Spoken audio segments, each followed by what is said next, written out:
Bom dia, pessoal. Bom dia, não. Boa noite, pessoal. Tudo bom? Vamos lá. Boa noite. Então, tá tudo certo. Segunda etapa aí, corrida.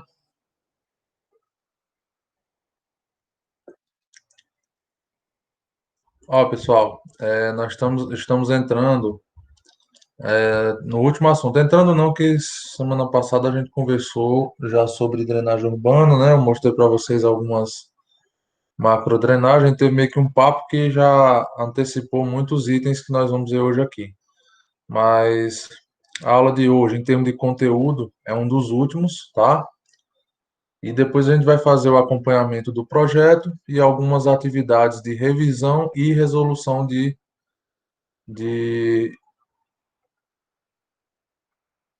resolução de atividades lá do Classroom, tá certo?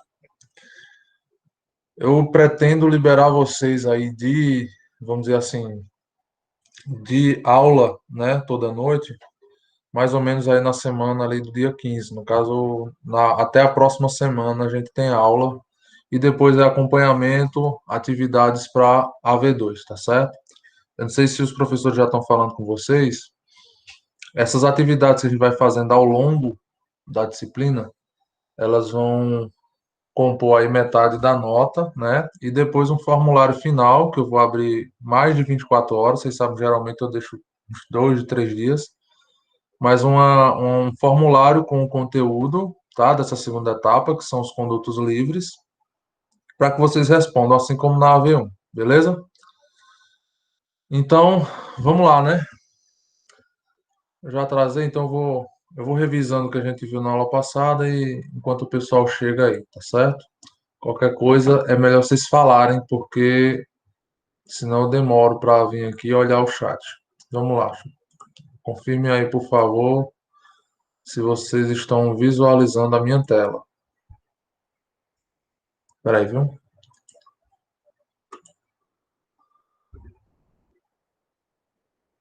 Pronto, me confirme aí, por favor, se a tela tá. Agora sim, tá sim. Beleza, beleza. Então vamos lá. Qualquer coisa vocês abram o áudio aí, que eu leio o chat, tá bom? Vamos lá. Estávamos a falar sobre drenagem urbana. Aqui tem os dois slides que nós começamos a falar na semana passada, que a drenagem urbana é composta, né, por alguns elementos e medidas que visam minimizar os riscos a que estão expostas as populações. Esses riscos aqui, apesar de a gente conhecer, né, porque a gente vê aí, por exemplo, no começo do ano agora teve uma grande enchente lá do Rio Tietê, em São Paulo, que alagou regiões que há mais de 15 anos não tinham sofrido alagamento, ou seja, foi uma chuva de retorno, um tempo de retorno de mais de 15 anos, certo? E o estrago do alagamento não é apenas físico, né? Durante o alagamento existe risco de vida das pessoas, existem casos de pessoas que perderam a vida porque caíram dentro de bueiros, a vazão da água levou embora, né? Principalmente nessas grandes cidades aí que tem esses problemas, que são muito baixas, né? Ou que tinha um rio que tem uma vazão muito forte quando chove e que foi completamente suprimido pelo crescimento urbano. Fora isso, nós temos também as enxurradas, né? Que ocorrem em locais que têm alta variação de declividade. Exemplo, Crato. Quando o canal do Crato enche, não é igual o Rio Tietê lá em São Paulo, que alaga, mas não tem aquela correnteza fortíssima. No Crato é um rolo d'água mesmo, é um tobogã, porque a cidade fica no pé da chapada, né? E nós vimos o porquê que aquela água toda, aquele rolo d'água todo desce ali no canal. Nós vimos que existiam vários cursos d'água que chegam no canal e aí o canal foi suprimido. O canal tem uma abertura muito pequena frente à quantidade de água que ela está coletando, né, da bacia. Então, então se torna aí um problema de crescimento desordenado da cidade e falta de um investimento mais profundo num projeto que realmente resolva. E, infelizmente, gente, se a gente for depender do governo para fazer um projeto eficiente, não vai, certo? Alguns de vocês já sabem a minha opinião sobre a engenharia do governo, vamos dizer assim, né? um governo do estado vai fazer um projeto ali, ele não vê um projeto para resolver o problema, ele vê um projeto para dizer que está fazendo, né? Muitas vezes o dimensionamento é feito correto, quando chega lá, não, ficou caro demais, não dá certo não, faça aí uma medida paliativa, né? Baixa esse tempo de retorno para que a obra fique menor, e aí o que que acontece? Depois de um tempo, vem os problemas, vem os prejuízos, vem os riscos de vida. Então, infelizmente, é assim que é pautada a nossa infraestrutura, né? Ela, até uma vez, levando um pouco para o lado das estradas, né, de como fazer estradas, rodovias, tem um amigo meu que disse que tem um colega, um amigo não, né, na verdade um profissional que eu admiro bastante, comentou que em um encontro, né, da engenharia aqui no Cariri, ele comentou que um amigo dele, americano, perguntou por que que o brasileiro não sabe fazer estradas. E aí a gente que é da área sente aquela mágoa, né? Pô, vamos dizer que a gente não sabe fazer estrada, a gente sabe sim. O problema é a política. Eu achei isso muito interessante na fala dele. É a política que não deixa a engenharia de verdade trabalhar. Você faz um projeto, você pede uma infraestrutura para os políticos, né, os gestores, e não é atendido, né? Eles não têm aquele intuito de resolver o problema, eles têm o intuito de mostrar o que estão fazendo. Se alguma coisa vai demorar mais de 4 anos, demora muito tempo para sair do papel. Por quê? Porque tem aquela briga de elo, de ego, né? Um quer fazer uma coisa e mostrar que fez durante o período de política dele. Então acaba que, se uma obra não pode ser feita em 4 anos, ela não é feita. E geralmente obras de infraestrutura que realmente importam, elas não são curtas, elas são longas, né? Saneamento básico, que envolve drenagem urbana, coleta de esgoto, abastecimento de água com mais qualidade, tudo isso daí não é um projeto que em 4 anos vai ficar pronto, não. Principalmente porque você tem que abrir ruas que já estão, que já estão habitadas, né? Você causa todo aquele problema no trânsito, na vida das pessoas, etc. Tá? Então, infelizmente, esses prejuízos causados pela ausência de drenagem urbana vão continuar ocorrendo, porque é um descaso, né, da gestão pública. Não se faz obras de infraestrutura que resolvam, se faz obras de infraestrutura que viabilizem uma determinada campanha política, né, que faça mostrar alguma coisa. Então, infelizmente, é assim que é tratada a nossa a infraestrutura das cidades, né? Cidades que têm um conceito diferente, não é apenas o político que muda, não. O político é meio que um resultado. Quando você tem uma população que cobra, que exige coisas de qualidade, né? Existem cidades que são assim. Os políticos eles têm que fazer alguma coisa, senão ele não sobrevive, né? Então tem a cultura. Aqui no Nordeste, por exemplo, é a cultura do político bonzinho. Ah, ele é bom, ele me deu milheiro de tijolo para terminar minha casa, ele consultou minha menina sem cobrar nada. Tem essas coisas, né? Mas em outras regiões do país, realmente a população cobra mais e o político é um pouco mais eficiente, senão ele não sobrevive, né? Então a gente vê, por exemplo, cidades planejadas que vieram do investimento privado, mas que depois foram geridas pelo poder público, que a coisa funciona, né? Por quê? Porque são cobrados, né? Tanto o legislativo, né, os vereadores, quanto o executivo são cobrados pela população. Então parte muito da gente. Os políticos que a gente tem são reflexos da gente. E aí o cargo, a equipe técnica, né, a comunidade técnica, arquitetos, engenheiros, tecnólogos, fazem parte dessa cobrança. Poxa, por que é que a gente tem problema de drenagem na cidade? Porque não foi investido num sistema de infraestrutura de drenagem, certo? Faz parte da gente agora cobrar. É um papel secundário aí da gente, tá certo? Igual como aquela história da praça que eu falei para vocês, né? Que os alunos atuaram, disseram, olha, essa praça não tem consulta popular, o que, é que a população quer e tudo mais. Então, atuou, certo ou errado, mas atuou, certo? Isso é que é importante. A gente tem que atuar, a gente tem que cobrar esses equipamentos de infraestrutura da cidade. Aliás, é uma função de vocês também, porque vocês são urbanistas. Muitas vezes a gente esquece da parte urbanística, né? Mas vocês são arquitetos e urbanistas. Tem que pensar no meio da cidade, com o meio urbano. Tem que se preocupar com isso também, beleza?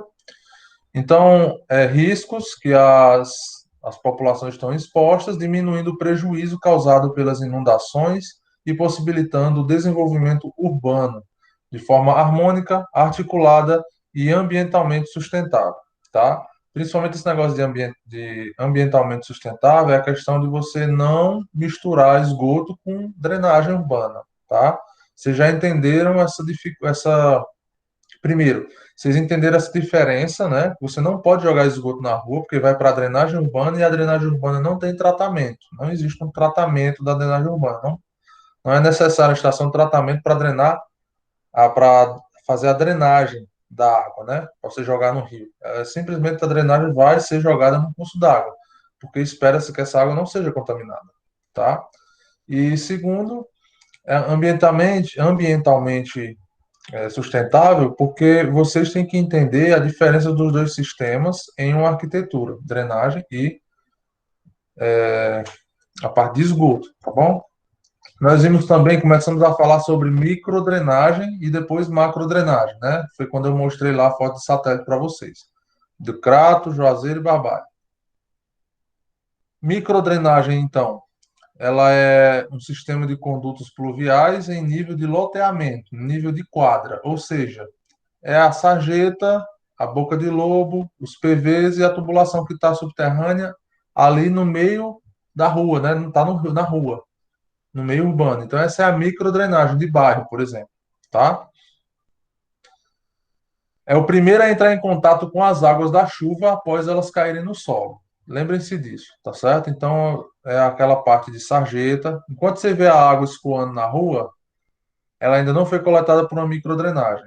Então, espera-se que ela logo se encontre uma boca de lobo e entre nessa boca de lobo e seja encaminhada por baixo, que é para não causar nenhum tipo de alagamento ou enxurrada, né?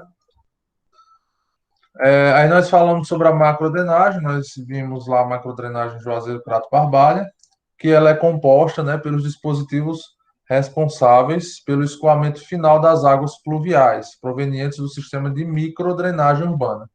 A macrodrenagem recebe de várias microdrenagens. Então, vamos dizer que a microdrenagem é uma coisa de bairro, né?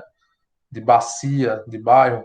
Bacia, quando a gente fala bacia, é quando o relevo traz para um lugar só, certo? Então, toda aquela região que concentra água num lugar só é chamada de microbacia.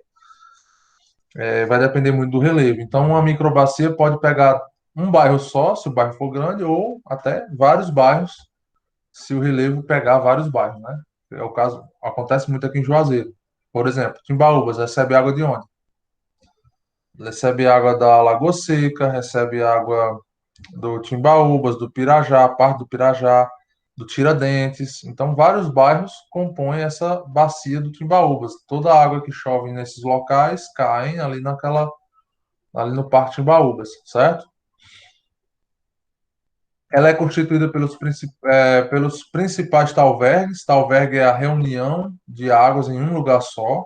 Então, por exemplo, o Timbaúbas é o talvergue desses bairros que eu falei para vocês, ou de parte desses bairros, tá? Fundo de vale, cursos d'água, independente de execução de obras específicas e tampouco da localização de extensas áreas urbanizadas, por ser o escoadouro natural das águas pluviais. Então, assim, gente, a macrodrenagem não precisa ser um canal, não, tá bom? A macrodrenagem ela pode sim ter sofrido uma obra de infraestrutura, ou ela pode ser simplesmente natural, um curso d'água, né? Nós vimos, por exemplo, que o Rio Salgado é uma macrodrenagem da região do Cariri, né? E aquele rio que corre ali no Timbaúbas, né, que sai do Timbaúbas, do parque ecológico, aquele riachozinho ali, né, aquele córrego, ele deságua lá no Rio Salgado. Então eu tenho uma macrodrenagem ali do Timbaúbas, eu tenho uma macrodrenagem também ali entre o aeroporto e o Limoeiro, né? Também tem uma baixa ali que recebe essa água e vai também lá para o Salgado, tá certo? Então você tem macrodrenagens espalhadas pela cidade. E essas macrodrenagens, gente, são delimitadas pelo relevo. O relevo é quem diz onde é que elas estão, tá? É muito raro o homem fazer uma obra gigantesca para delimitar o curso de uma macrodrenagem. Geralmente é natural, tá bom? O canal do Crato, por exemplo, então, ele foi urbanizado? Foi. mas o homem não fez uma alteração significativa no traçado dele. Ali já era o cursozinho da água, daqueles córregos que a gente viu lá na foto de satélite. O que o homem fez foi prensando, imprensando, imprensando, até chegar num ponto, quando eu tenho uma chuva um pouquinho maior, o que que acontece? O que aconteceu esse ano, né? O crato completamente alagado, ali nas margens do córrego, porque não aguentou a vazão de água que desceu, né? Beleza, aí nós começamos a ver aqui, ó, como é mais ou menos um projeto de drenagem urbana. Em cima do projeto de quadras, né, de lotes, você faz uma. E com, óbvio, com levantamento topográfico, você vai fazer ali o encaminhamento das tubulações seguindo essa topografia. Não adianta fazer mágica, não, viu? Lembrando que drenagem urbana, 99,9% das vezes, ela é conduto livre, né? Ela só é conduto forçado em raras exceções e quando realmente é o último jeito de fazer a coisa. Porque a infraestrutura para você bombear a água de um albergue, por exemplo, um bairro que é uma, entre aspas, tá? Uma cuia, ou seja, não tem saída dessa drenagem. Ou se essa saída da drenagem ela é limitada, né? Você tem estações elevatórias para drenagem urbana, gente, isso é uma vazão gigantesca, gigantesca. Então são bombas gigantescas, são reservatórios que tem que ter uma vazão muito rápida e geralmente uma operação muito cara. Então é raro isso acontecer. A gente sempre tenta evitar. A gente que eu digo da engenharia para dar uma solução de uma estação de bombeamento para drenagem urbana, a gente sempre tenta evitar, tá bom? É tipo assim, ó, na casa de vocês. A drenagem da casa de vocês vai para a rua, correto? Beleza? É como se, estou dando um exemplo, é como se o telhado da parte da frente da casa de vocês jogasse água para os fundos e aí depois você tivesse que bombear lá dos fundos para a rua. Entendeu? Ou seja, tem uma bomba com capacidade suficiente para ser mais rápida jogando água para fora do que a água que chove no telhado e vai lá para os fundos, senão os fundos ficam alagados. É mais ou menos essa lógica aí, tá bom? Só que em uma proporção muito maior, né? Então, se numa casa já é complicado você fazer esse sistema, imagine num bairro, né? Que recebe milhões de metros cúbicos aí numa chuva, tá? Numa chuva pesada.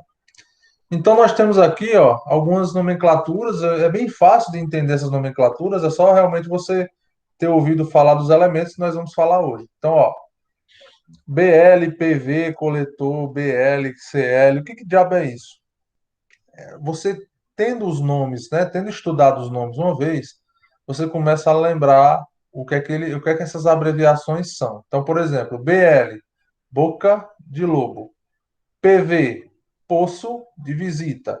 Coletor é coletor. BL, boca de lobo, a gente já viu. CL, caixa de ligação, certo? Então, quando você começa a ouvir esses termos, você já olha, projeto de drenagem, beleza. Então, essa abreviação aqui é de BL, é o quê? Boca de lobo, tá? Então, não é um negócio assim que você tem que decorar, é difícil demais, não, tá? É bem tranquilo. Olhou para um projeto que está desse jeito aqui, é um projeto de drenagem urbana, tá bom?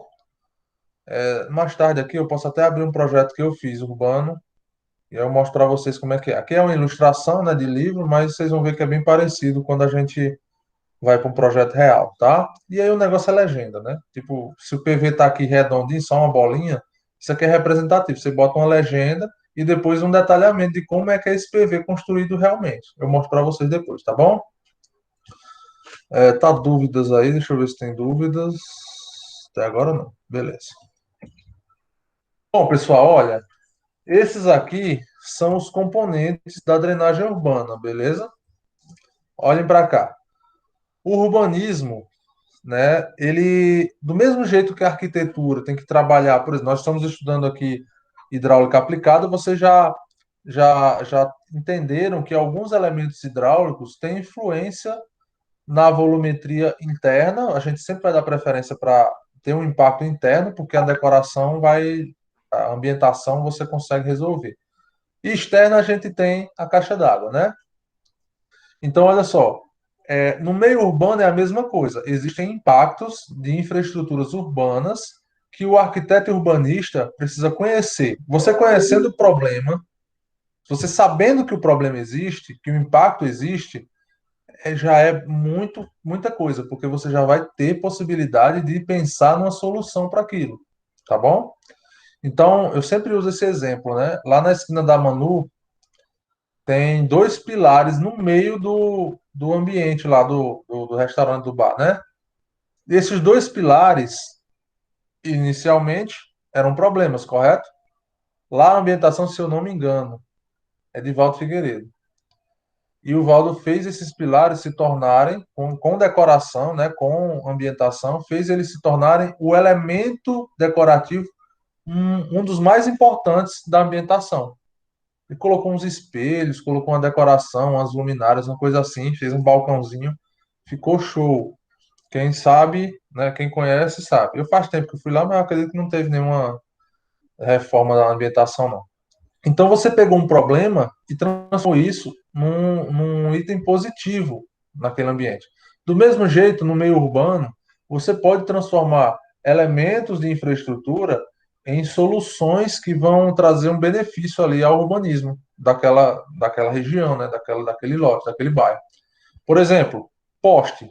Eu não tenho que ter iluminação pública? Tenho. Mas se eu quiser usar um poste a meu favor, eu como urbanista, eu posso usar? Posso. Eu solicito faço um projeto do poste, um projeto ali de ferragem, né, de soldas e tudo mais, para ter algum tipo de impacto positivo na arquitetura. Postes decorativos, né? Então, por exemplo, as cidades usam aqueles postes com o nome da cidade. Tem cidades que são criativas, outras nem tanto. Ali na Praça Padre Cícero, por exemplo, tem uns postes ali que remetem, né, ao tempo em que Juazeiro, a época que Juazeiro foi criada.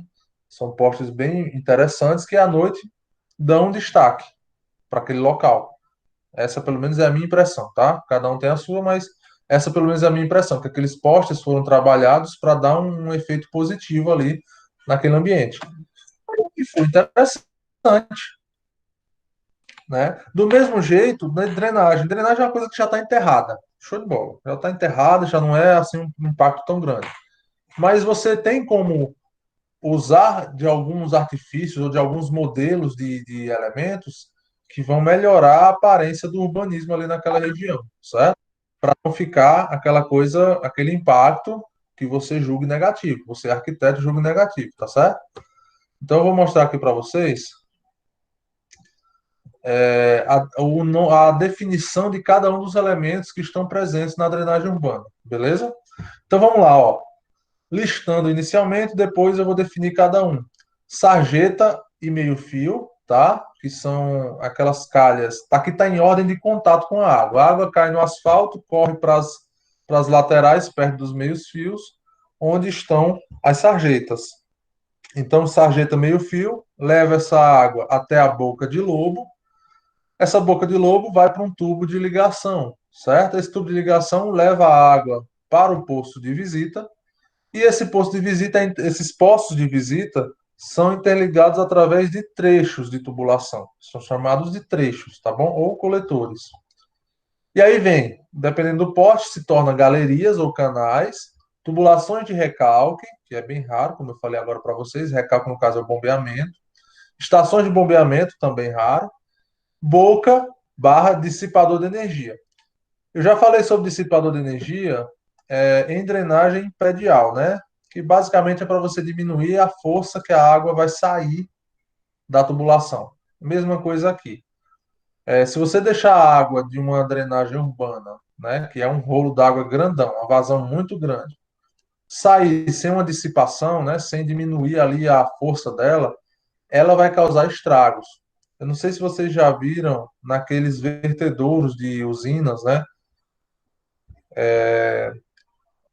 A água, quando ela tem que ser jogada fora, eles sempre fazem uma rampa para jogar a água para cima, né? Aquilo é só para ficar bonito? Não, ali dissipa a energia. Quando você abre, né, o conduto ou joga a água para cima, ela, vamos dizer assim, ela se torna um pouco mais fina, ela não tem tanto volume em um lugar só. Então você está dissipando aquela energia que estava acumulada, certo? Da água. Isso é muito importante, senão causa estragos, tá bom? Vamos definir aqui eles, ó.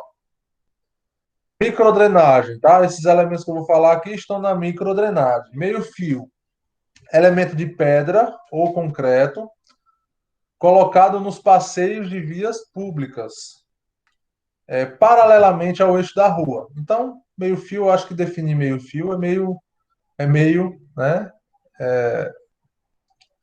redundante. Todo mundo sabe o que é um meio fio, tá? Agora, sarjeta é a faixa da via paralela ao meio fio que com ele, meio fio, forma uma calha. Então, olha, meio fio junto com aquela parte de concreto, né, ou de cimento da rua, forma uma sarjeta.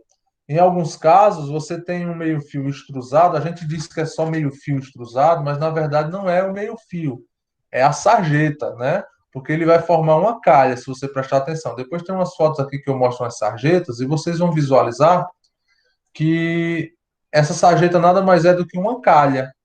Ou seja, a sarjeta, que ela é formada por uma parte horizontal e o meio-fio, formam um conduto livre, né? Formam uma calha, que é um conduto livre, tá certo?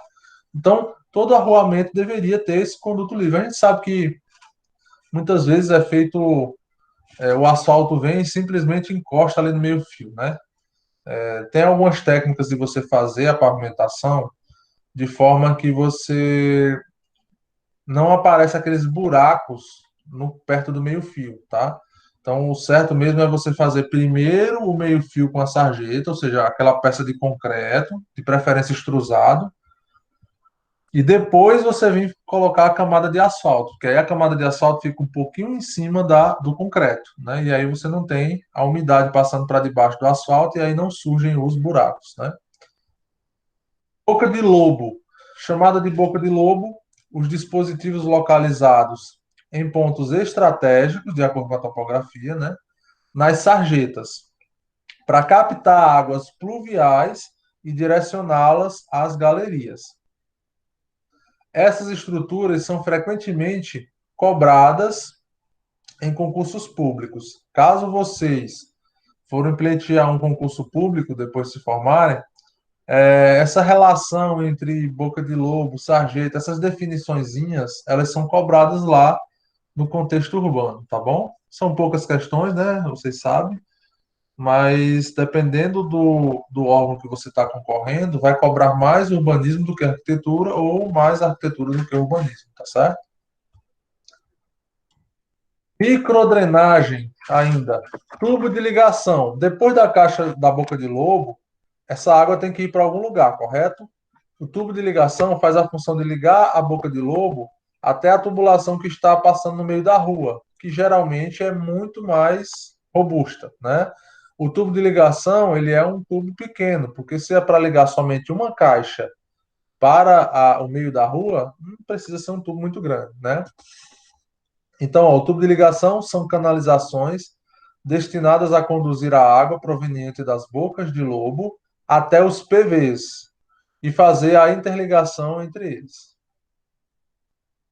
Desculpa, a interligação destes. Então, do PV, que é posto de visita, até a caixa da boca de lobo, essa interligação é feita pelo tubo de ligação, certo? A galeria, ou trecho, né? Canalizações públicas usadas para conduzir águas pluviais provenientes das coletas superficiais e das ligações privadas.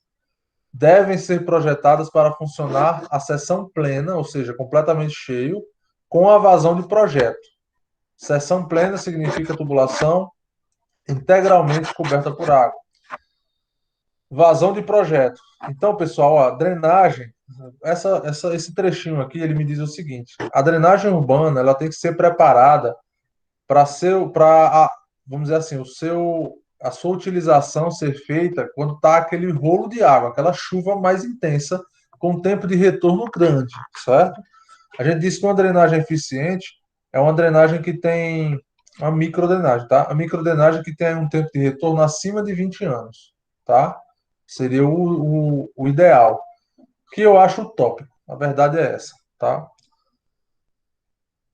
Que se você botar na conta 20 anos, o sistema vai ficar muito robusto, né? Então, muito robusto o sistema significa que ele vai passar mais de quase 20 anos funcionando bem, mas com carga não muito cheia, né? Ou seja, a chuva não é suficiente para encher todas as canalizações do sistema de drenagem, sobrecarregar o sistema de drenagem. Mas aquela chuva, com tempo de retorno de 20 anos, quando ela ocorrer, o sistema ainda vai funcionar na sua plenitude, certo? Então, o sistema de drenagem ele é dimensionado exatamente para sobrar, né? É para ele ser dimensionado para que quando der a chuva você realmente não veja nem água escorrendo direito na rua. A água escorreu aqui 30 metros, encontrou uma boca de lobo, entrou. Se não é para ver nem lâmina d'água direito, certo? E como é que a gente vê aqui em Juazeiro? É o completamente oposto, né? Onde tem drenagem, ela é completamente insuficiente para atender a demanda das chuvas, né? E praticamente todo ano alaga, todo ano tem enxurrada. Ou seja, é como se qualquer sistema de drenagem que exista não foi feito nem sequer, foi só para dizer assim, tem drenagem? Tem. Não foi feito nem sequer para atender um ano, né, de tempo de retorno. Então, uma drenagem completamente obsoleta, completamente inadequada. Posto de visita. Dispositivos localizados em pontos convenientes do sistema de galerias para permitirem mudança de direção, vírgula, mudança de declividade, vírgula, mudança de diâmetro e inspeção e limpeza das canalizações. Então vejam que a função do posto de visita tem variações, certo? Então eu posso ter posto de visita só para mudar a inclinação, só para mudar o diâmetro, só para interligar tubos, só para fazer limpeza, etc. Beleza? Paulo, quantos metros o posto de visita? Depende do tamanho da tubulação. Se a tubulação for, por exemplo, de 1 metro de diâmetro, né, enterrada, você pode aí trabalhar em torno de uns 30 a 40 metros de distância, ou até um pouco mais, 50 metros de distância entre um PV e outro, tá bom? Que é basicamente uma quadra, né? A maioria das quadras, elas não são gigantescas, não. Mas se uma quadra for muito prolongada, aí sim, você vai ter um PV longe dos cruzamentos. Mas na grande maioria das vezes a gente coloca posto de visita no meio do cruzamento, tá certo? Ali na rua da faculdade, pessoal, tem um sistemazinho de drenagem sim, tá? Não é aquele sistema de drenagem, mas tem um sistemazinho de drenagem. Vocês vão ver a boca, né, a tampa de inspeção desse sistema de drenagem ali naquele cruzamento dos sinais, né? Eu acho que vocês já viram. Até tá deixando um esburacado ali, né? Porque vão passando a borra e a borra de asfalto, aí a prefeitura às vezes vai fazer um reparo e não conserta, aí entra, começa a infiltrar, e aí o buraco fica gigantesco, né? Sempre assim. Trecho.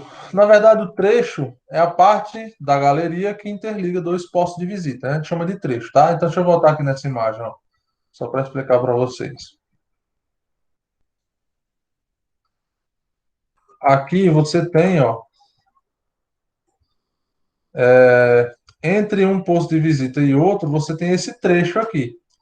No projeto, né, no projeto de drenagem, a gente faz a interligação. A gente diz assim, o trecho um, trecho 2, trecho 3, ou então dá um nome aqui ao PV, e, por exemplo, PV1, PV2. Aí trecho entre os PV1 e PV2, certo? Então a gente vai dando nome para que no projeto seja identificado, tá certo? Então o trecho é basicamente isso. Basicamente você interligar dois postos de visita ou posto de visita e caixa de ligação, tá? Estações de bombeamento e condutos forçados. Ó, pessoal, o conjunto de obras e equipamentos destinados a retirar a água de um canal de drenagem quando isso não for possível por gravidade. Gravidade é o quê? Topografia, né? Quando a gente está falando de drenagem urbana, a gravidade, a ação da gravidade diz respeito muito à declividade topográfica, a topografia. Então, quando a topografia não ajuda, você tem uma estação de bombeamento que vai fazer um conduto forçado. É o único momento em que o sistema de drenagem ele utiliza condutos forçados, quando a gravidade, né, a ação da gravidade é insuficiente ou inexistente. No Crato, por exemplo, pessoal, tem algumas residências que são necessárias, onde são necessárias o uso de tubulações de recalque na drenagem. São aqueles lotes em que a declividade para os fundos, né, existe uma declividade para os fundos do terreno, e essa declividade é muito grande. Não compensa você fazer, por exemplo, um aterro, né, aterrar para que a água vá para a rua. E existe muito isso, tá?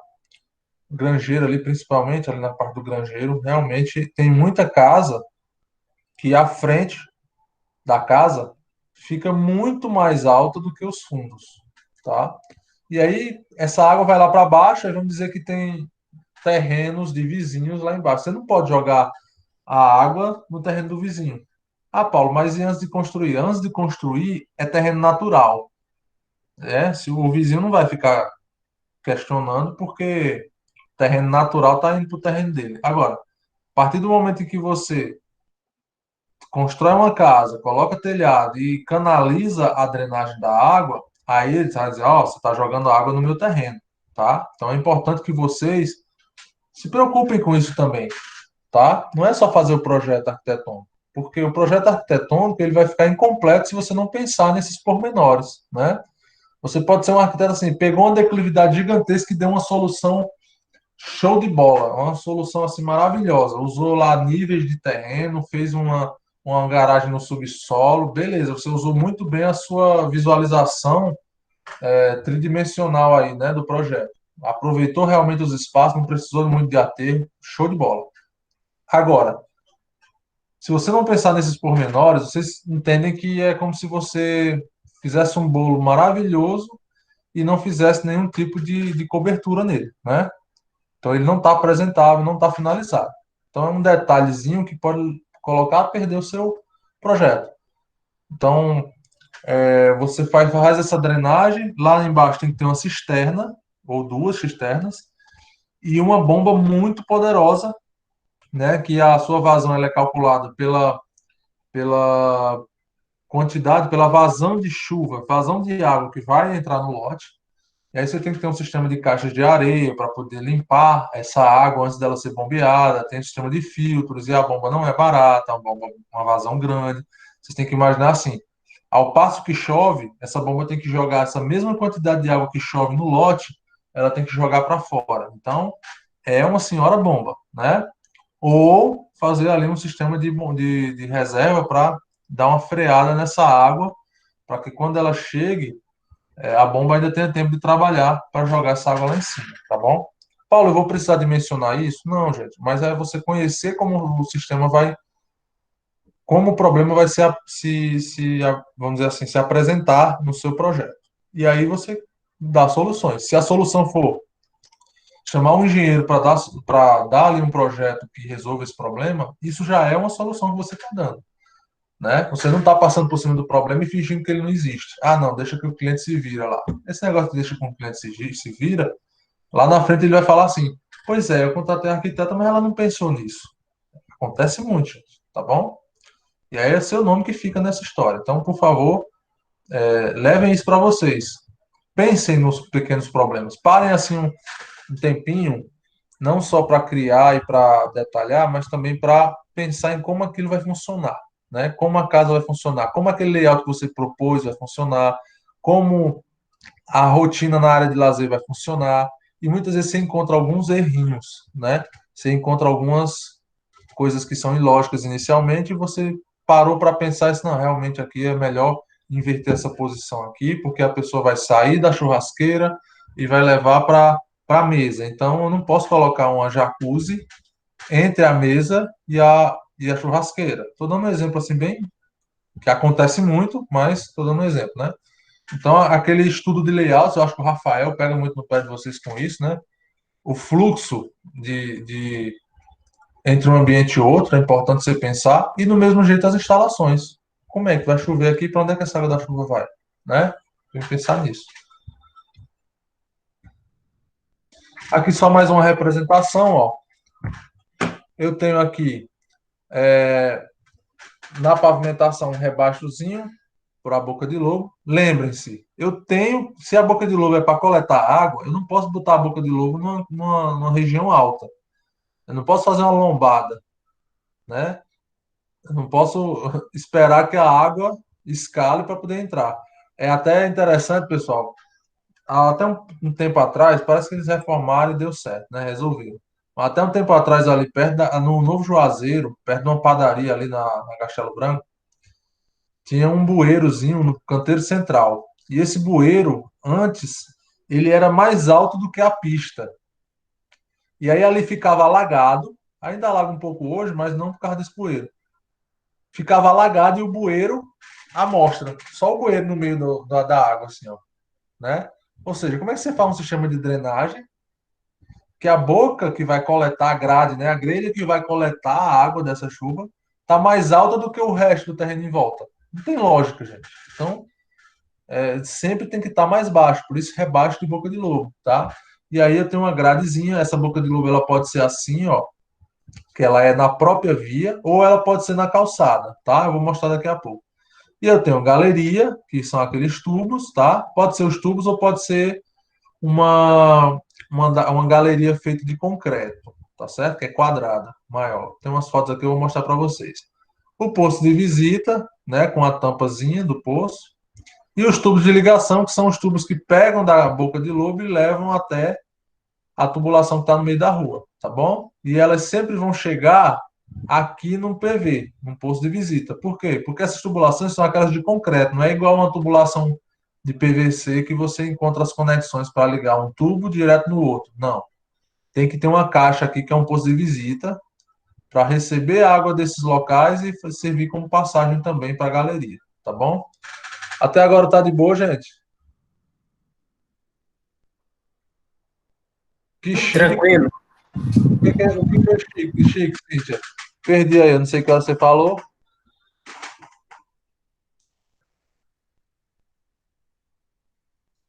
Cíntia, agora eu fiquei.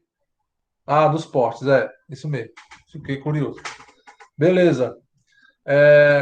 Pessoal, não estou esquecido do negócio dos vídeos, não, viu? Daqui a pouco eu vou pedir para alguém falar, para vocês falarem sobre o que entenderam dos vídeos, tá? Sobre saneamento lá que eu falei para vocês.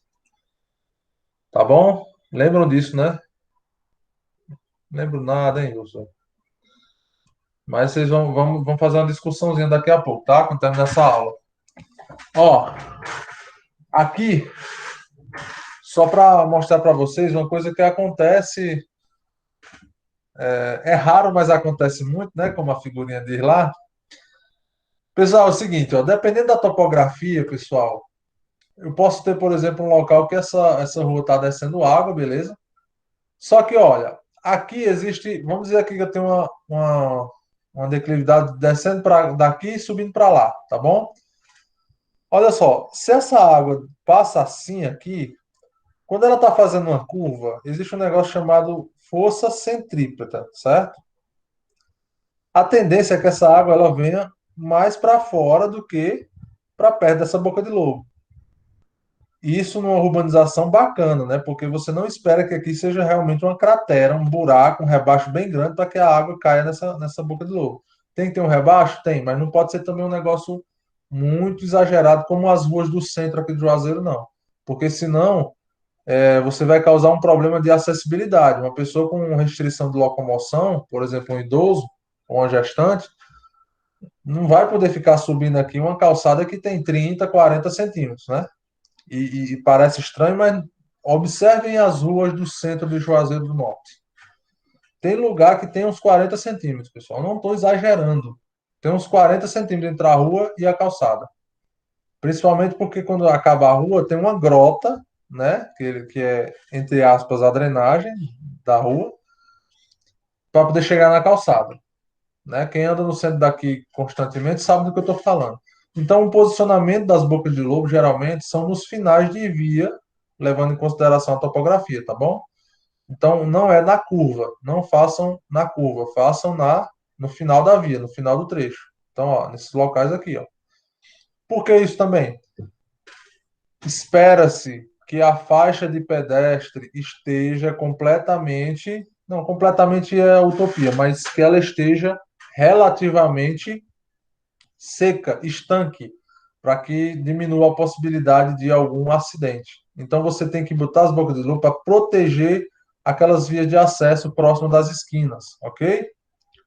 Não é interessante você colocar depois, coloca antes. Beleza, gente?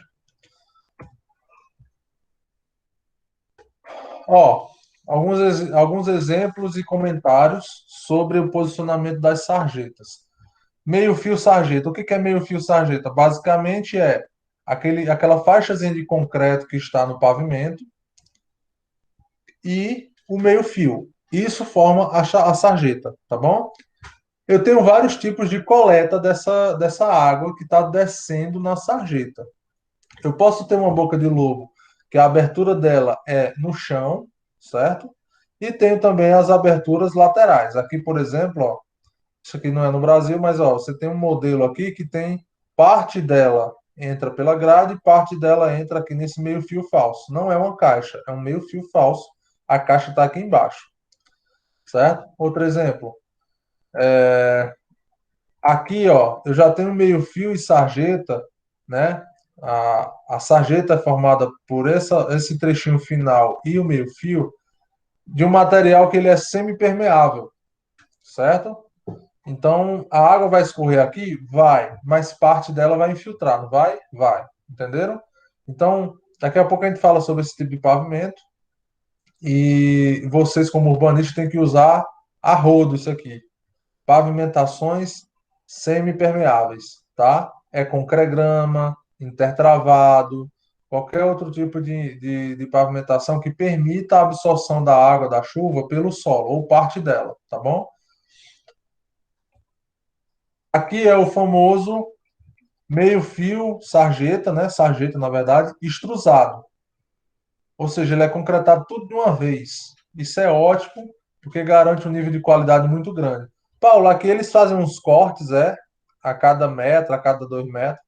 Não, gente, isso aqui é só uma ranhura que é feita superficialmente para que a estrutura, quando pegue sol e esfrie, ela vai dilatar, né? Você vai permitir que ela dilate ao invés dela trincar.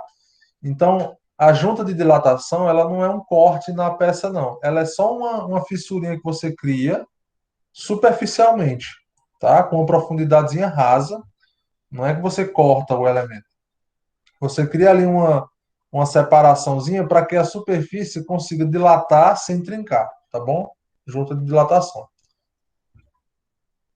Aqui é como ele é feito, né? Uma máquina. Geralmente essas máquinas industrializadas são bem carinhas. Ela é feita em cima de alguns pneus e você vai concretando, fazendo bem rápido, um concreto meio seco, né? Ele não pode estar muito mole, não. E aí você vai fazendo esse concreto extrusado. É muito bonito, gente. Urbanização com meio fio e sarjeta extrusada é muito bonito, tá? E o certo é isso daqui, ó. Você faz uma pré-pavimentação com subbase aqui, né, de solo, faz o concreto, né, do meio fio e sarjeta, alinhadinho, beleza. E depois é que você vem fazer a camada de base final e o asfalto. Aí o asfalto vai ficar, ó, sobre esse concreto, né, dando uma durabilidade muito maior, beleza? Então aqui são algumas técnicas de urbanização, né, que geralmente isso aqui só é usado em investimento privado, porque a gente sabe como é investimento público, né? É um meio-fio relativamente caro, tá? Porque só a máquina, tem máquinas dessas aqui que tem um vibrador, a gasolina, que é para deixar bem compacto mesmo, né? Um nível de qualidade bem melhor. Que essas máquinas podem chegar a custar aí 15 mil reais, 10 mil reais, certo? Então é um negocinho caro. E você não vai comprar se você não trabalha com isso direto. Então a maioria das empresas aluga, e o aluguel é caríssimo. Então o meio-fio sai muito caro. Boca de lobo. Ó, tem algumas maneiras de você fazer. Poxa,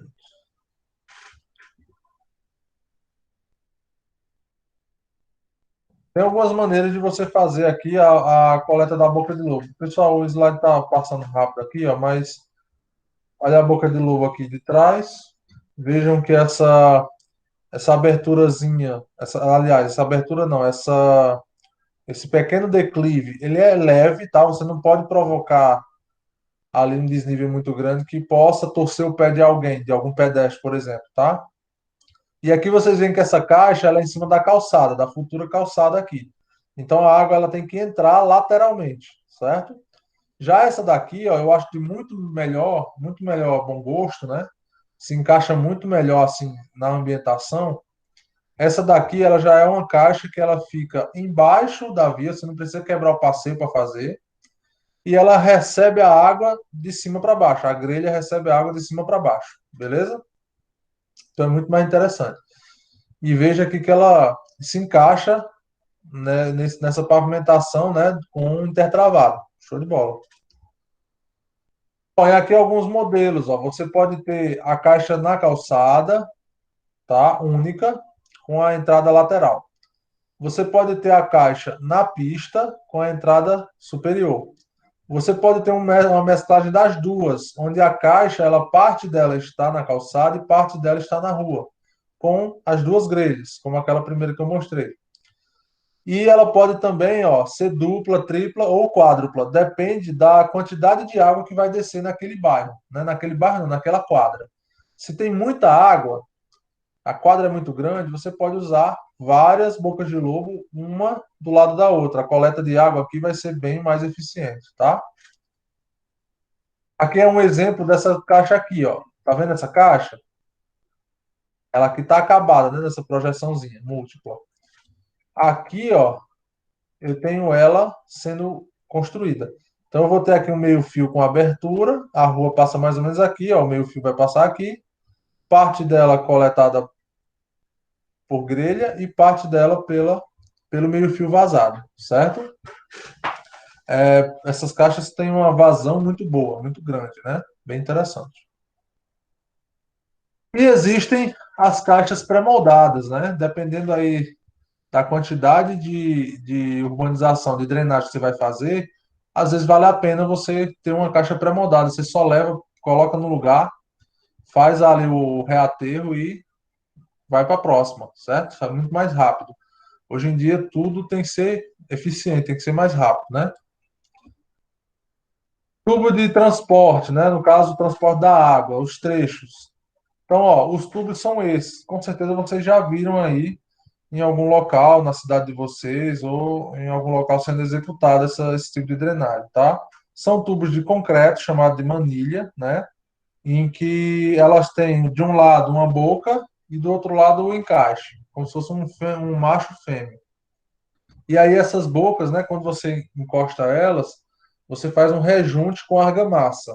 Mas o que garante que aquele tubo vai ficar no local é realmente a compactação e o travamento que você faz nesse tubo, tá? Compactação do solo que está em volta dele. Você tem que compactar muito bem. Se você simplesmente jogar o material, depois ele vai, a umidade do solo vai causar um recalque, vai quebrar o pavimento que você fez em cima dele e pode movimentar o tubo, fazendo com que a galeria seja obstruída pelo solo, tá? Que está em volta do tubo, o solo vai entrar no tubo, causando um buraco, uma cratera, né? Esse é o motivo de você, de repente, ele tá passando numa rua e de repente uma cratera abriu, uma cratera abriu ali no meio da rua.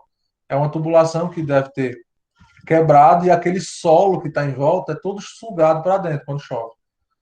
E aí a pavimentação fica sem solo embaixo dela. Aí quebra logo mais. Aí o ruim é quando isso acontece, quando um carro está passando. Que aí o buraco engole o carro, né? Segura o pneu do carro que está aplicando a força. Tá? Ah, ó, tem tubulações de todo diâmetro, tá, gente? Tem tubulações de 40 de concreto que eu estou falando, tá? Os tubos de ligação geralmente são de 40 milímetros. E essas tubulações aqui, elas podem chegar até 1,20 m, né? Eu desconheço maiores. Eu acho que a partir de 1,20 m, ou você coloca dois tubos um do lado do outro, ou então você já vai fazer uma galeria. Daqui a pouco eu mostro a galeria, tá? Então, esses aqui são os tubos de concreto que são feitos naquelas. Eu acho que vocês já viram, né? Uns pré-moldados fazendo uns tubos assim. Canais ou galerias. Aí aqui a vazão já é bem maior, tá, gente? Ó, aqui em Juazeiro, na época que eu era estagiário do curso de tecnólogo, eu fiz umas galerias, acompanhei, né? Eu fiz a fiscalização de umas galerias dessas aqui, que foram feitas aqui na cidade. E essas galerias, elas ficam, ó, isso aqui é uma rua, tá? Aí é feita essa galeria, aqui em cima coloca um colchãozinho de areia do horto, ou então de pó de pedra, e faz o calçamento. Então, a rua tá aqui e você tá em cima de uma laje, certo? Onde vai passar água aqui dentro. Então, quando o vazão é muito grande, né, você tem esse tipo de solução aqui, ó, para fazer com que a água passe, tá? Então, isso aqui, por exemplo, esse daqui é feito de concreto, mas tem uns que são feitos com alvenaria de pedra, né, que também é um tipo de contenção, mas em cima sempre é laje, entenderam? Então, a drenagem aqui é um pouquinho mais robusta, né? Outro exemplo são as peças pré-moldadas, tá? As peças pré-moldadas de concreto, né? Você chega, encaixa essas células, alinha elas, encaixa e bota a laje em cima. Pronto, tá feito. Ah, Paulo, mas não vai vazar, não? Assim, pessoal, não tem problema se essas drenagens elas tiverem um pouco de vazamento, porque o rolo d'água que está descendo, que é o que importa, né? Que você tem que realmente drenar, ele está passando aqui no meio.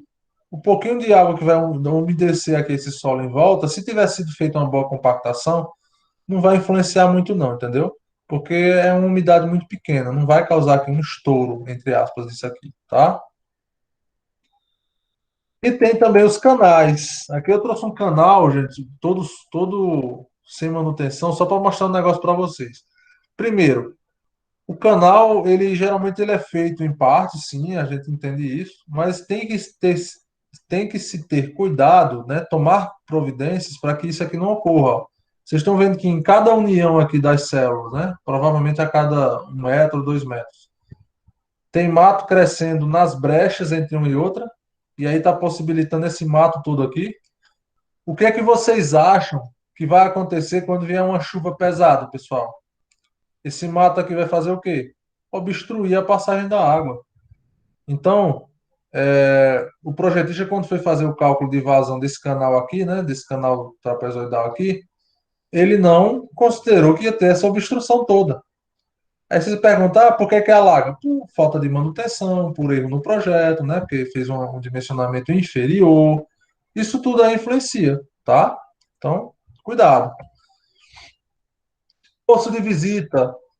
Posto de visita, como eu disse, tem a função de mudar a direção, mudar diâmetro, mudar a inclinação, tudo isso, né?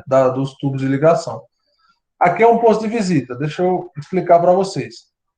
Aqui é um tubo, por exemplo, que está mudando de direção. Ó. O tubo vem aqui e aí ele está seguindo nessa direção aqui, ó, tá? Então vejam que eu precisei mudar a direção, eu não posso mudar a direção com esse tubo aqui, não. Não tem joelho para esse tubo, né? Não tem curva para esse tubo. É um poço de ligação. Aqui foi feito um poço, ó, em volta dos dois tubos. A água entra aqui e sai pelo outro tubo, certo? E esse tubo aqui em cima é o quê? Aqui é a janela de inspeção. Geralmente é feito com 60 centímetros aqui de diâmetro, tá? Uma pessoa tem que entrar aqui para fazer limpeza, se for o caso, né? Desobstrução, limpeza, seja lá o que for. Por isso chamado de posto de visita, é onde a pessoa vai fazer a visita. É óbvio que a pessoa que vai entrar aqui, né, é uma pessoa bem magrinha. Aí, mais uma vez, vai ficar muito claro para vocês, vai ficar muito claro para vocês a diferença entre algumas culturas. No Brasil, olha como é o posto de visita, né? Olha como é um sistema de drenagem no Brasil. No máximo, ele é assim, ó. No máximo, no Brasil, a drenagem urbana é feita desse jeito aqui. Lá nos Estados Unidos, vocês cansam de ver em filmes aí, por exemplo, as galerias de esgoto, que na verdade não é esgoto, né? Nos filmes sempre traduzem como esgoto, mas não é esgoto, é drenagem, tá? Se tá indo para um curso hídrico e é de grande porte, não é esgoto, é drenagem. Vocês vão observar que sempre tem aquelas caixas de inspeção que dá para uma pessoa entrar, às vezes até carro consegue andar lá dentro, né? Para vocês verem a diferença de porte do que realmente funciona e do que é feito só para realmente dizer que fez. Aqui no Brasil é aquela coisa de não ter investimento. O que eu falei agora há pouco, não vou falar de novo não, né? Porque vocês percebem que é meio que uma mágoa que eu desabafo, né? Porque a gente estuda muito tempo na engenharia, sabe como é que a coisa é para ser feita certa e vê, por causa de gestão, má gestão, as coisas sendo feitas à meia boca, de qualquer jeito, né? E a gente pagando os impostos que a gente paga. Então, tentem comparar isso. O que vocês veem nos filmes, né? Todo aquele sistema de drenagem que embaixo da cidade tem praticamente outra cidade embaixo, que cabe gente, cabe carro, dá para você andar em pé direitinho lá nessas tubulações, nessas galerias de drenagem. Do mesmo jeito ocorre aqui no Brasil, né? Só que não. Olha só a diferença. Você tem aqui sistemas subdimensionados. Olha um posto de visita aqui e um posto de visita em alguns países que levam a coisa a séria, são completamente diferentes. Ó, vocês querem ver o que é investimento em infraestrutura urbana? Coloquem lá, sistema de drenagem da cidade de Tóquio. Olha o que aparece nas imagens. Façam aí para vocês verem uma coisa. Vocês aí, assistam os vídeos, tá? Que falam sobre o sistema de drenagem e sistema de prevenção de enchentes lá em Tóquio, que é o sistema de drenagem, né? Depois visualizem lá para vocês verem se eles brincam com infraestrutura urbana. É uma cidade gigantesca, são 7 milhões de pessoas a cidade, ou até mais, que 7 milhões é São Paulo, né? Acho que é mais. E olhem como é que é a cidade. Quando chove, para onde é que a cidade é praticamente plana. Mas quando chove, vejam o que acontece. Coloquem lá no Google depois para efeito de curiosidade, tá?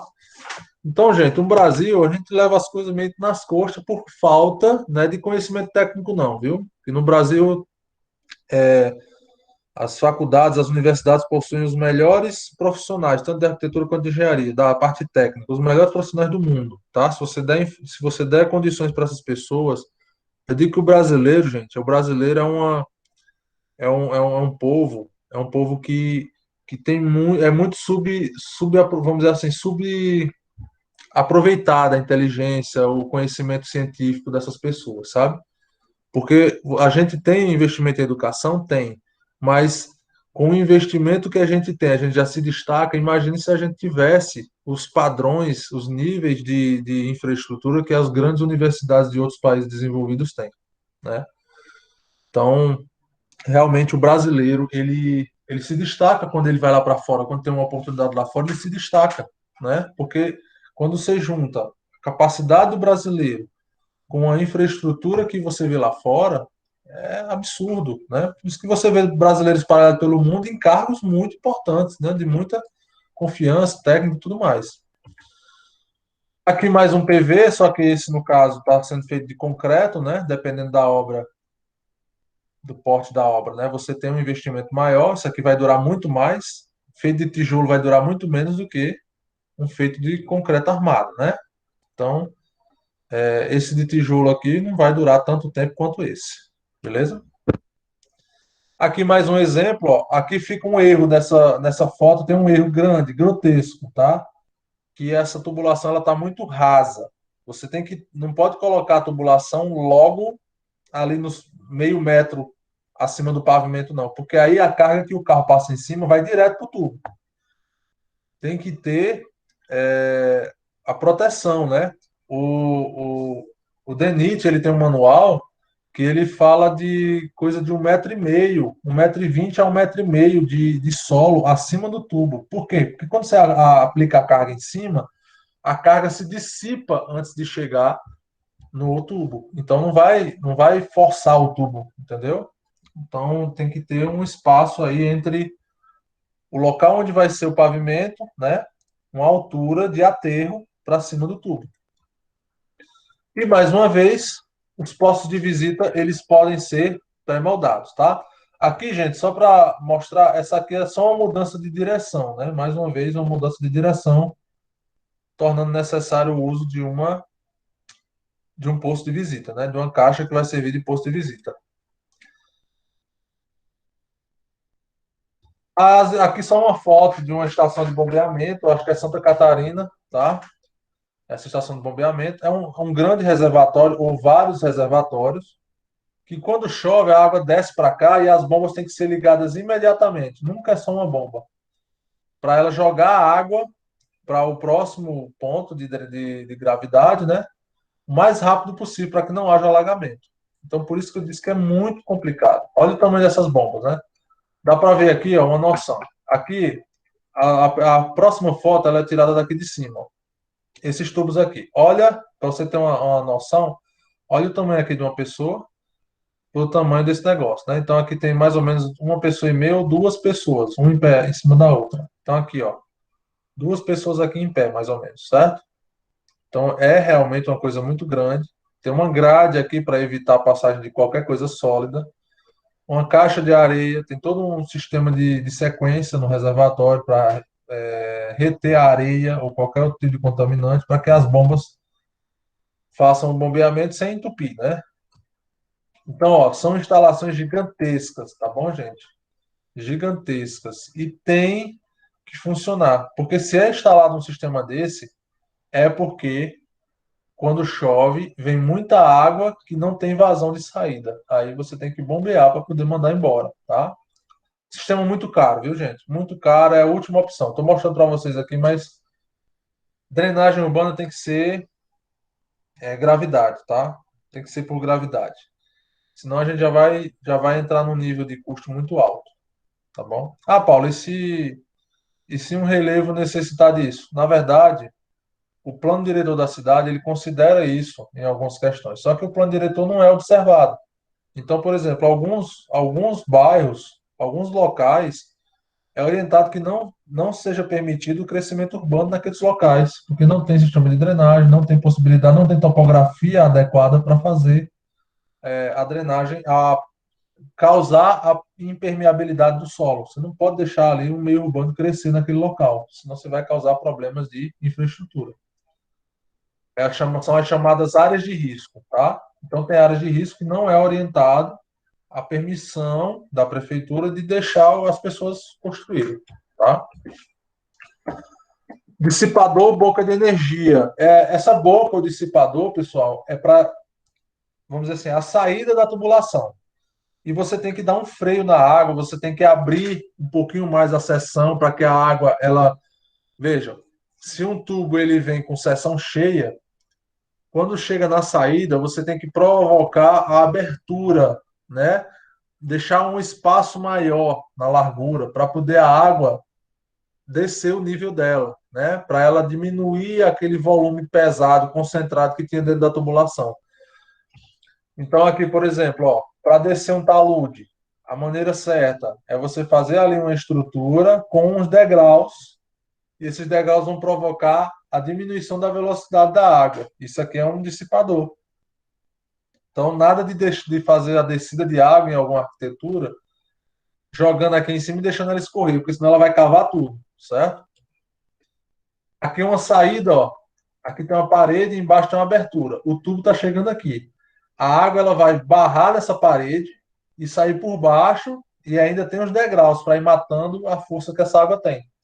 Então, isso aqui é um dissipador muito eficiente, tá?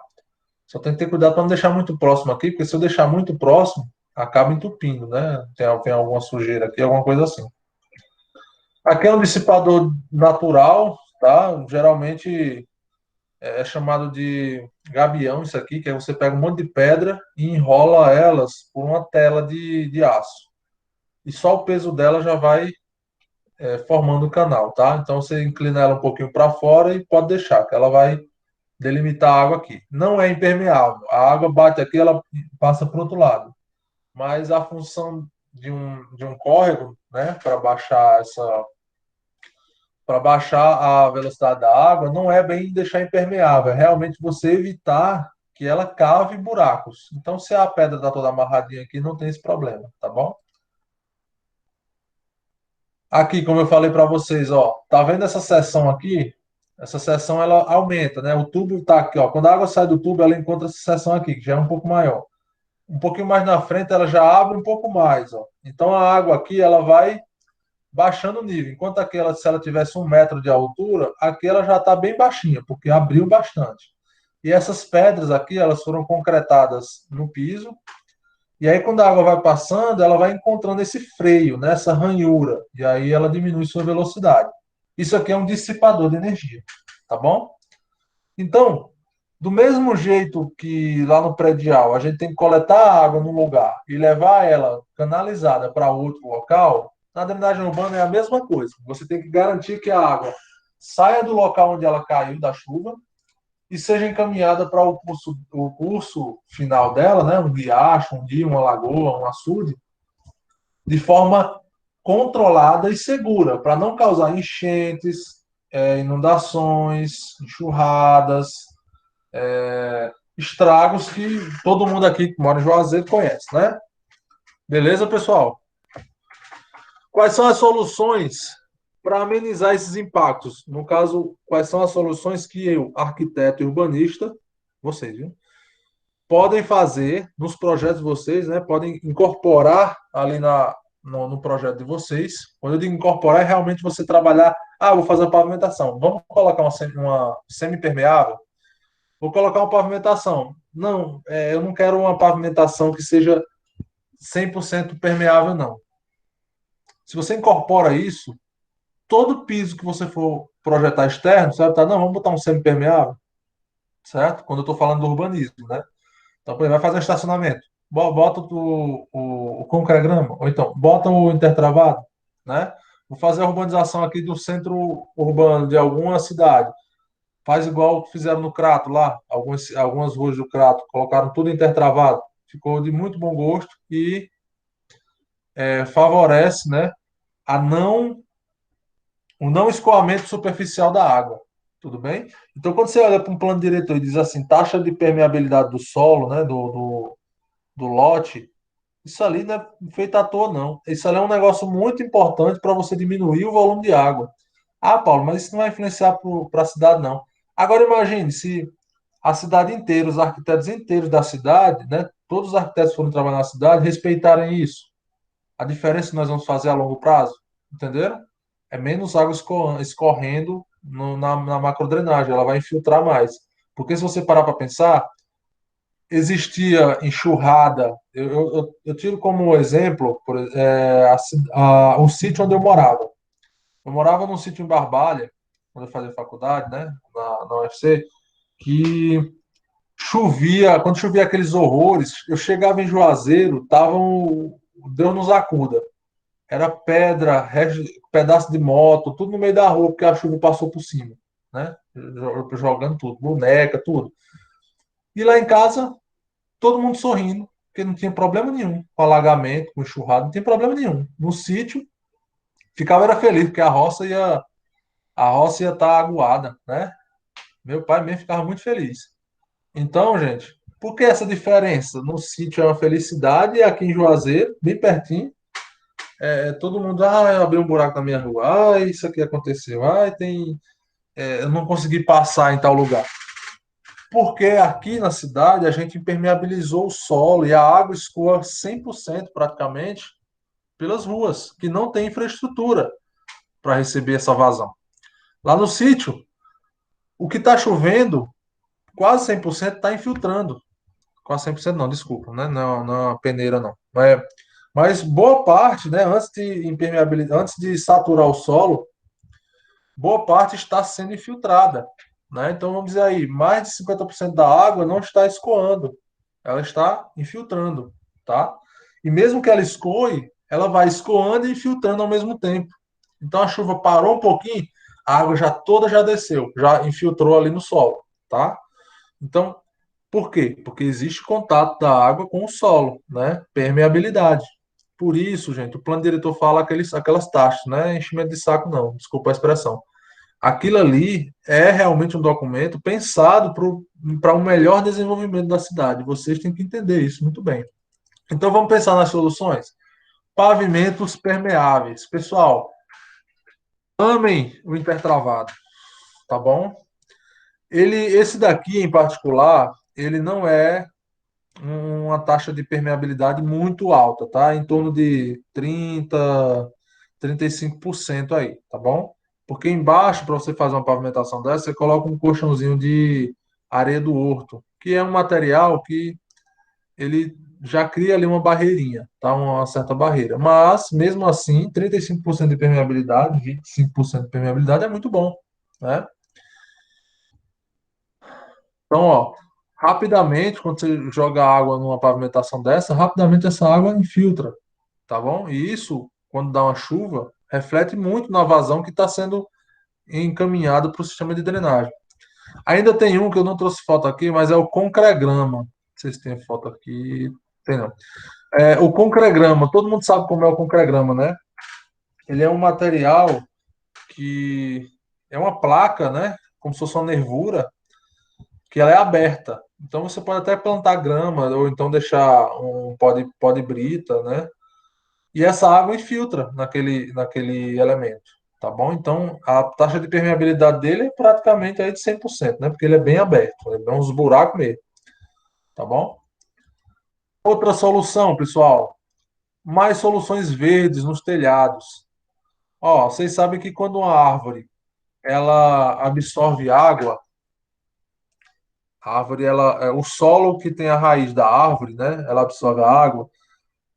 Parte dessa água, sim, vai ter que ser drenada, né? O excesso, mas vocês sabem que as árvores elas vão, através das raízes, absorver um pouco dessa água para fazer todo o processo de fotossíntese, né? Então, você está matando dois coelhos. Primeiro, você está diminuindo a quantidade de água que está indo para a rua, né, que vai escoar no sistema de drenagem, e você está melhorando os níveis de oxigênio ali naquela região, tá bom? Então, telhados verdes, pessoal, é interessante aí para você trabalhar na arquitetura influenciando o urbanismo. Praças também, né? Você aumentando a. Vai fazer uma praça, vai projetar uma praça, faça os passeios para as pessoas, mas deixe as áreas permeáveis, né? Sem pavimentação, beleza? Muito importante. Só lembrando aqui para a parte estrutural, pessoal, não é só você colocar um jardim no telhado que não foi projetado para receber esse peso, não, viu? Se você coloca uma camada de 40 centímetros que seja de solo em cima de uma laje, você já está atingindo o limite dela e vai cair, vai trincar, vai causar problema, tá bom? Tem que ser dimensionado para isso. Então, aqui mais um exemplo. Nas grandes cidades, esses projetos até que saem mais, são mais utilizados, tá? Porque tem restrição de espaço e você vê, por exemplo, cidades mais ricas, né, que você pode investir um pouco mais nos prédios, estão optando por essa solução. Nas capitais aparecem aí os jardins suspensos, né? Até as áreas de lazer estão indo para a cobertura do prédio, né? Eu, quando eu terminei a faculdade, eu fui trabalhar numa empresa fora, daqui do Cariri, e quando eu cheguei no hotel, que a empresa me mobilizou, quando eu cheguei no hotel, a piscina, né, e o deck eram lá e a academia eram tudo na cobertura, porque não tinha mais espaço embaixo. E lá tinha um jardim.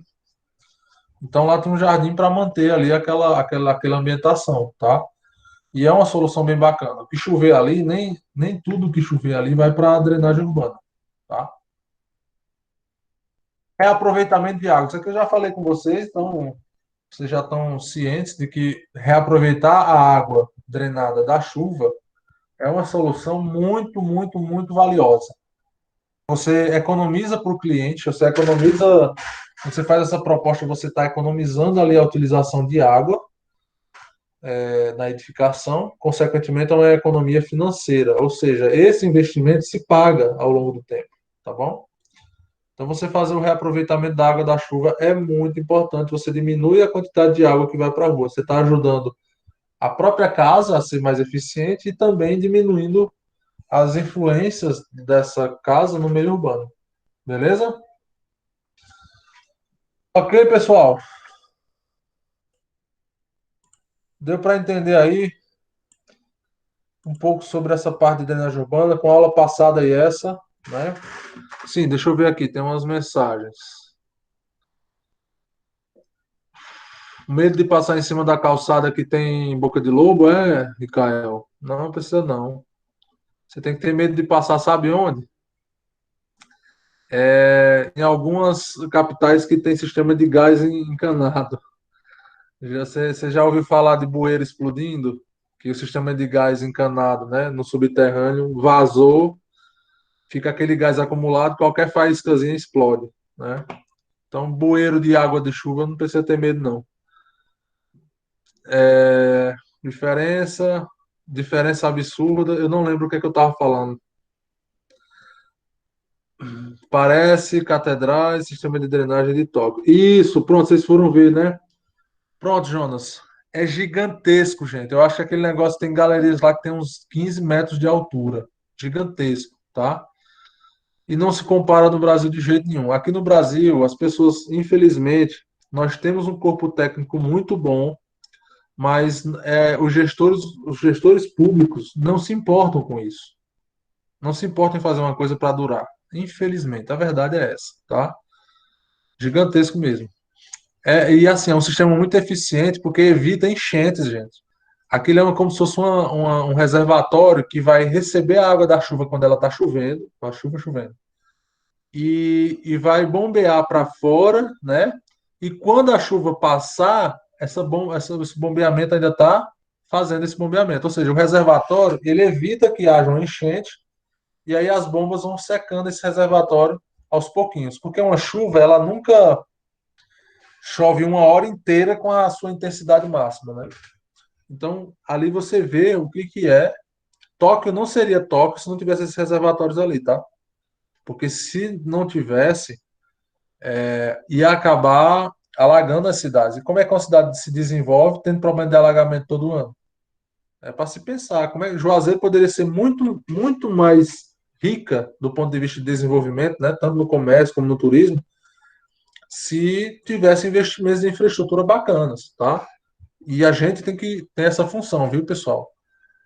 Como eu disse, vocês estão fazendo arquitetura é para um desenvolvimento pessoal, mas a gente tem um papel na sociedade também. Vamos arrochar. Gigante, é isso mesmo. Bom, pessoal, é isso. De conteúdo é isso, tá bom? Agora a gente vai trabalhar a consolidação do conhecimento que a gente adquiriu aqui. Primeiramente, sobre aqueles vídeos que eu pedi para vocês assistirem, né? Sobre saneamento, principalmente sobre o de saneamento e o que fala sobre a drenagem urbana, né? Vocês viram lá a importância que tem esses temas para o desenvolvimento humano de uma região ou de uma cidade, né? Vocês viram a importância que é? Nenhum local se desenvolve se as pessoas estiverem com esgoto a céu aberto na rua, com chuvas causando enxurradas, né, alagamentos na sua cidade. Então, o saneamento básico não se restringe à coleta do esgoto, vai muito além disso, né? Desde água, coleta de lixo, drenagem urbana, tudo isso importa.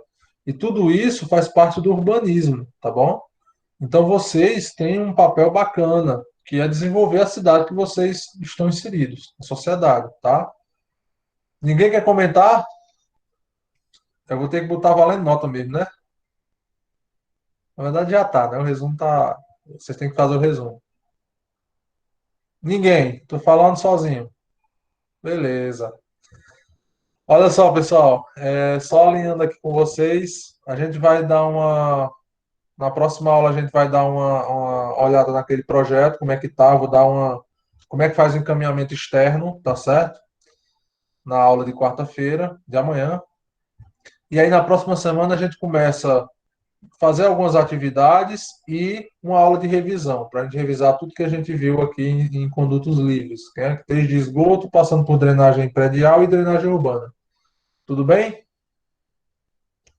Combinado? Professor, quanto ao projeto tá complicado porque eu não faço ideia de onde imprimir essa folha para me fazer. Tá tudo fechado aqui. Como é que eu vou fazer sem conseguir imprimir? Entendi, entendi. De veras é um problema. Não tenho impressora aqui, tá complicado. Vou fazer o seguinte, então. Eu vou mandar o DWG para vocês. Eu vou limpar a arquitetura. Assim, vamos trabalhar uma consciência aí, tá, pessoal? É um projeto de verdade, né? Então, tenham, por favor, usem apenas para essa parte educacional. E vocês podem fazer no próprio DWG, tá bom? Beleza.